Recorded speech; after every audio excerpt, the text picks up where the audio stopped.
기도하겠습니다. 좋으신 아버지 하나님, 오늘도 우리의 삶을 돌아볼 수 있는 이 시간을 허락하여 주시니 감사를 드립니다.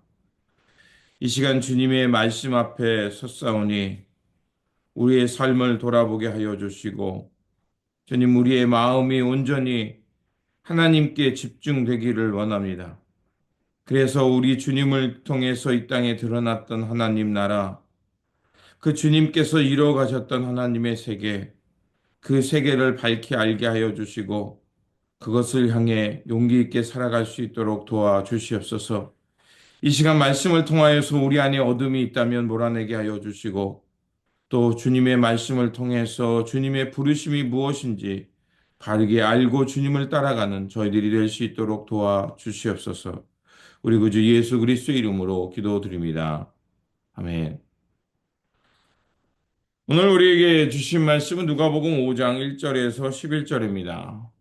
예수께서 게네사렛 호숫가에 서 계셨다. 그때 무리가 예수께 밀려와 하나님의 말씀을 들었다. 예수께서 보시니 배 두 척이 호숫가에 대어 있고 어부들은 배에서 내려서 그물을 씻고 있었다.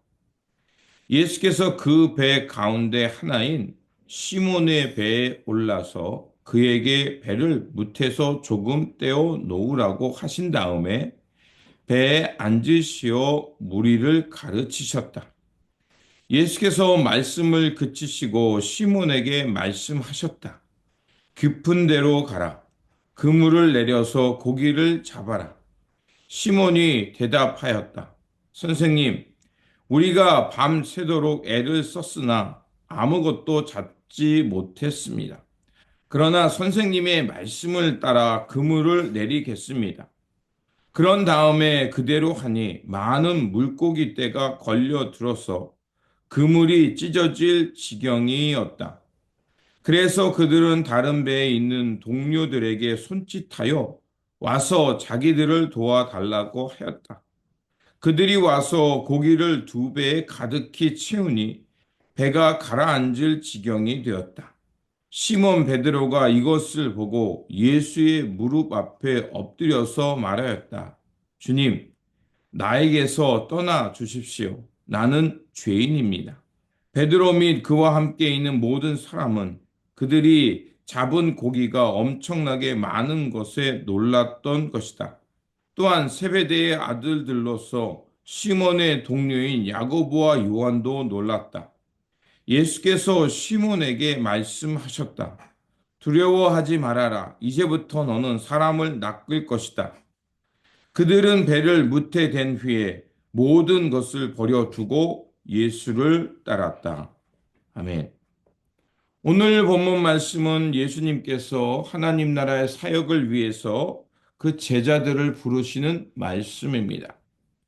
예수님께서는 무리에 몰려서 이제 뭇까지 가셨고 이제 그 곁에 있던 그 배에 올라가서 하나님의 말씀을 선포하십니다. 자, 이렇게 되자 많은 사람들이 하나님의 말씀을 듣게 되었고요. 자연히 그 예수님께서 올라타셨던 배의 주인이었던 그 베드로도 예수님 곁에서 하나님의 말씀을 직접 듣게 되었던 것입니다. 자, 이렇게 말씀을 마치고 난 후에 그 베드로에게 뭐라고 말씀하냐면 깊은 데로 가서 그물을 내려 고기를 잡으라고 말합니다. 자, 이렇게 말씀하는 이 상황, 또 배에 올라가서 말씀하는 전하는 상황이 언제냐면 예수님께서 가만히 묻게 서 있다가 무리들이 예수님을 찾아와서 하나님의 말씀을 들려달라고 막고 몰려들었습니다. 그러니까 예수님께서 자연히 그 묻에 있는 배에 올라갔는데 베드로의 배였던 거예요. 그리고 베드로가 뭇에 배를 대고 하고 있는 일이 뭐냐면 빈 그물만 가지고 있어서 아무것도 갖지 못했으니까 그것을 씻고 있었던 거예요. 어떻게 보면 자기의 실력으로 그물질을 했지만 아무것도 건질 수 없는 상황이었던 거죠. 자, 이렇게 된 상황 속에서 이제 베드로가 예수님의 말씀을 의지해서 그 그물을 내리게 됩니다. 자, 5절에 보면 시몬이 자기의 상황을 얘기합니다. 선생님, 우리가 밤새도록 애를 썼으나 아무것도 잡지 못했습니다. 그러나 선생님의 말씀을 따라 그물을 내리겠습니다. 이렇게 말합니다. 자, 고기를 잡는 데 있어서 선수는 베드로였어요. 그럼에도 불구하고 이제 선생님의 그 자신의 배에서 말씀을 증거하신 예수님의 말씀을 듣고 지금 완전히 그가 변화된 겁니다. 그리고 주님의 말씀을 의거해서 그물을 내렸더니 배가 가라앉을 지경에 이르도록 그 고기가 배 안에 가득 찼던 겁니다.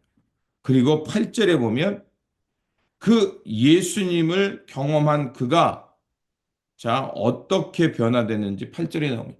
시몬 베드로가 이것을 보고 예수의 무릎 앞에 엎드려 말하였다. 주님, 나에게서 떠나 주십시오. 나는 죄인입니다. 이게 뭐와 비슷하죠? 어떤 그 예언자나 그 모세 같은 사람이 하나님의 임재를 만나는 경험, 하나님이 내 앞에 계시다는 그 경험을 한 거예요. 신적인 경험.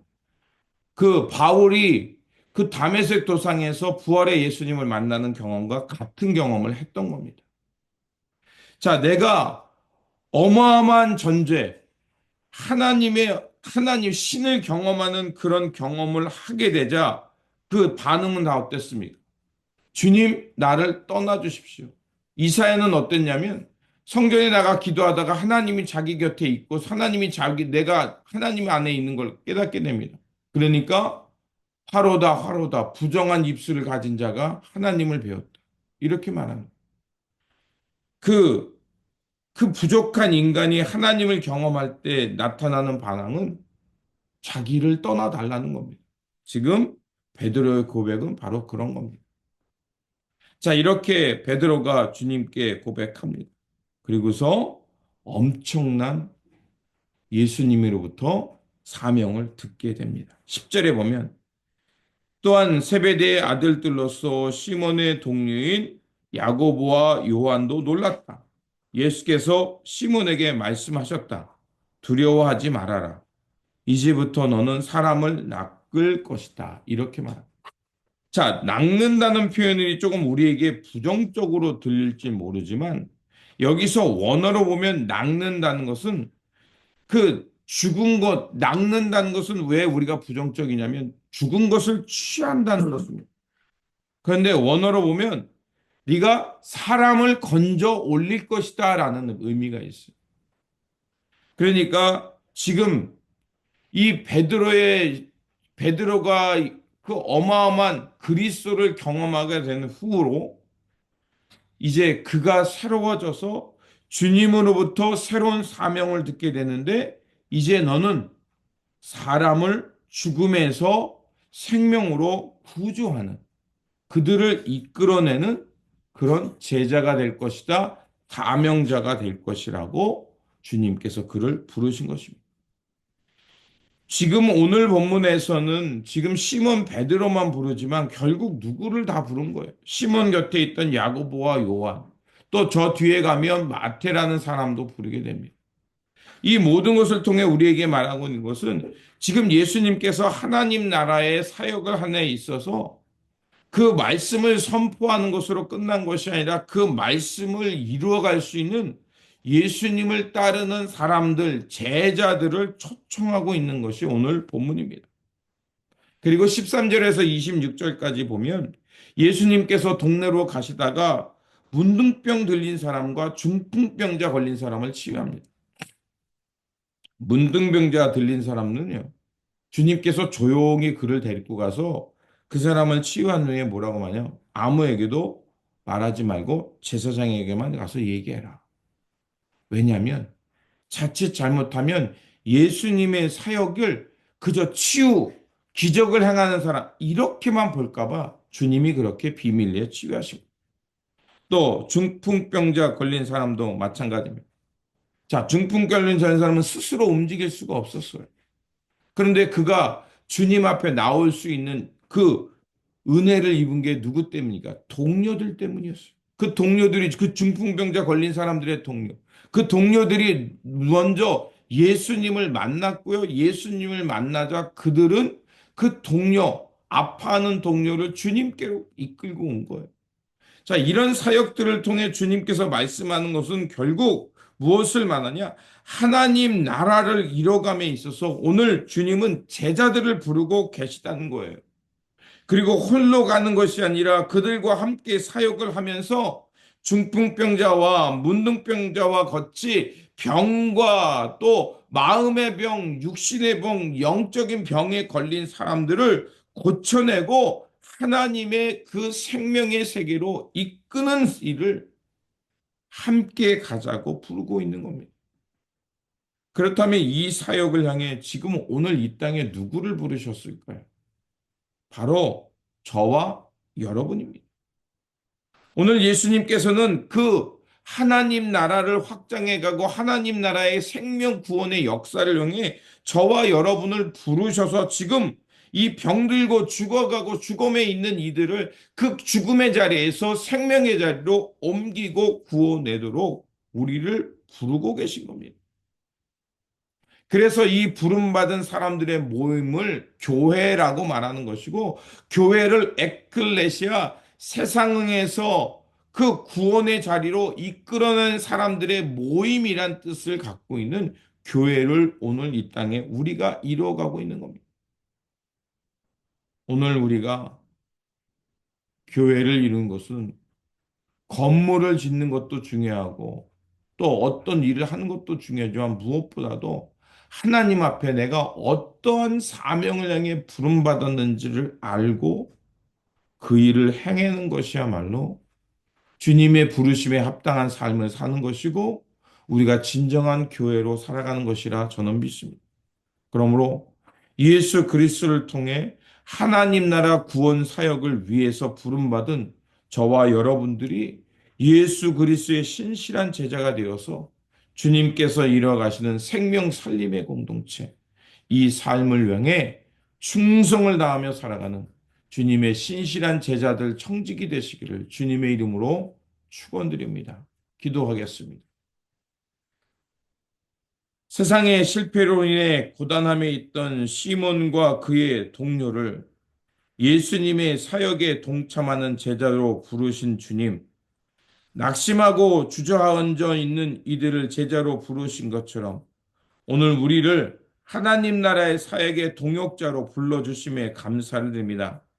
주님, 우리가 주님의 제자들과 함께 이 절망과 어둠의 땅에 있는 이 땅을 고치고 회복하며 이 땅 가운데 하나님 나라, 주님의 평강과 의와 하나님의 나라의 오름을 향해 살아가게 하여 주옵소서.